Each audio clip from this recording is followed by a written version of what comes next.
always been precious. Sa kanyang mga songs, sa kanyang mga concerts, sa kanyang mga shows. Kaya naman sa paglabas ng kanyang US album, we expected the best from her. The best songs, from the best composers, accompanied by the best images. We've always known Kuh as larger than life. Pero ngayon lang natin siya nakita ng ganito kalaki. On a billboard, along the historic Sunset Boulevard. Larger than life nga. And we know she's not frightened. Because she knows her way around here. At maski na pabalik-balik na lang siya sa Pinas at US, sa puso natin, it will always be as if we never said goodbye. She's ready for her close-up, Mr. DeMille.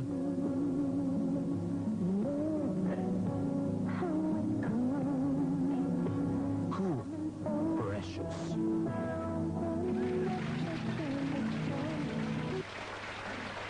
Mga kaibigan, I'm always proud to say her name. I'm honored to be her friend, and she's always ready for her close-ups. Mga kaibigan, ang aming kaibigan po dito sa Star Talk, Kuh Ledesma. Magandang hapon po sa inyong lahat. It's nice to be back here, boy. Pero bago ka magsalita, ang gusto ko lang sabihin ipahiwatig sa buong mundo na ito pong kaibigan ko talagang nag-stay siya ng extra week for me para lang matulungan ako dun sa mga press conferences sa States, and that really made such a big difference. Dahil iba ho talagang may Boy Abunda, no? Armani po yung kabayaran. At saka mga kaibigan, nagmamaneho po ito sa Amerika. Kasera ka nga magmaneho. Hindi. Ba, didn't you have a hard time learning how to drive in LA?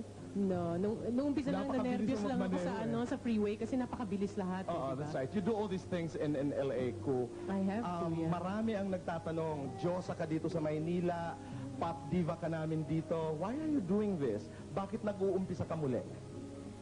I think there's a really different excitement and a different high, when you do something new again, and most especially for the world. And ang pinakamalaking high sa akin, boy, yung one day na talagang maabot ko yung naabot ng mga ibang singers sa mundo na they became big in the world, yung bang kakuha sila ng recognition, because one of my biggest high is really for my countrymen to really be proud of me in that sense. Pero ang napakahirap kasi, Kuh, is this is a humbling experience for you.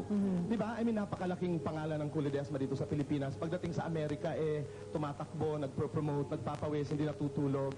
Isn't this difficult to do? It's very difficult. Hindi naman siguro pera ang dahilan nito, hindi ba? I mean, I know, of course, that dream of making it big is there, no? But it's hard. Yeah. The focus has never been the money. Even when I started singing here, it was never the money. And I guess I always say this to people who ask me for advice when they're just starting, and said, never ever focus on the money. Never be in a hurry, to make big money. It's always what you can do best, Always bring out yung galing mo. Focus on the music, focus on your talent, And my focus really is to give my best in everything that I have to do, the radio visits, the television appearances, and that goes with a checklist for me, boy. May checklist ako, yung bang kailangan pa-sexing ko yung katawan ko.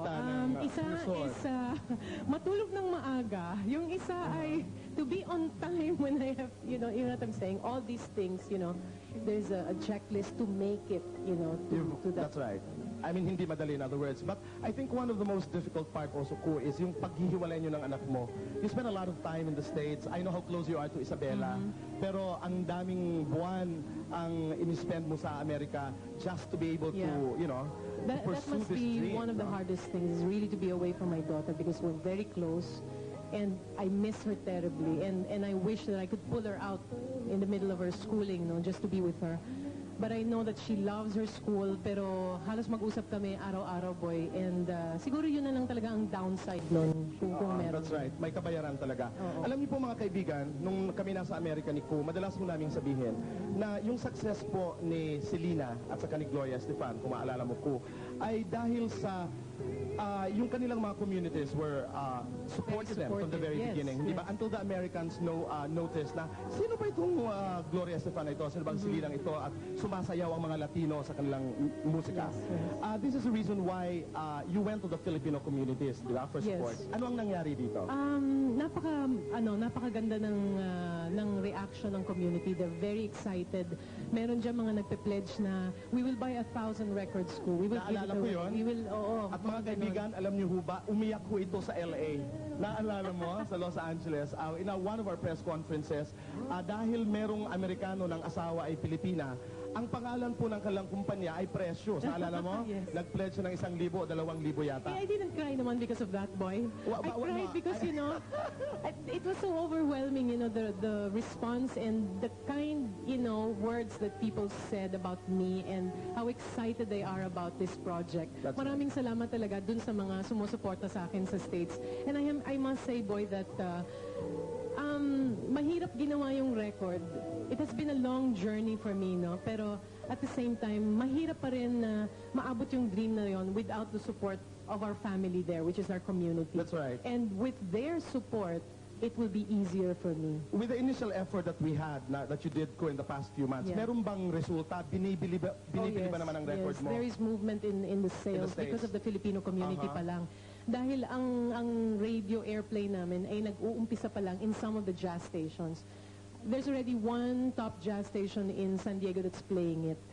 Nagre-radio tour ka rin ba doon? Mag-uumpisa yon by December up to the 15th and then I start full blast by January. Mahal din ba ang promo doon, Kuh? Napakamahal. It's very expensive, It's no? very, very expensive. Mga kaibigan, alam niyo ho ba yung nakita ho nating billboard? Nakita, ako, because sa LA po, is that in Santa Monica or in Sunset Boulevard, no? Yung Space Jam na billboard, na halos isang building, ang renta po nun ay $300,000 a month. Yes. Hindi ba? I mean, it costs as much as a whole building, no? Ilan na ang billboards natin, Kuh? We have one right now and there are more coming in January. Made na made ka na talaga. Hindi pa, boy. Malapit na. Anong nararamdaman mo pag dumadaan ka doon sa Sunset Boulevard? Actually, to tell you the truth, I flew to Manila October 30 and that was the time when they said, oh, the billboard's coming up. Hindi mo pa nakikita Hindi ko ito? pa nakikita. Oo, so when I go back there, magsusuot ako ng isang disguise tapos i-interviewin ko yung mga tao. Where do you think she comes from? And are you wanna buy her record? Okay. Okay. Gagawin mo talaga yun, naniniwala ako. Ipapadala ko sa'yo, boy.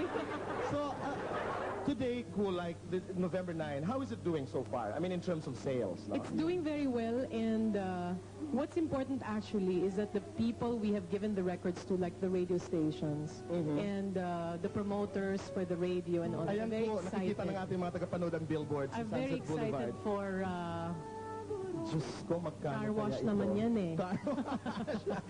Sino? Ayun. It's right beside the megastore, Virgin Megastore. Ang ganda.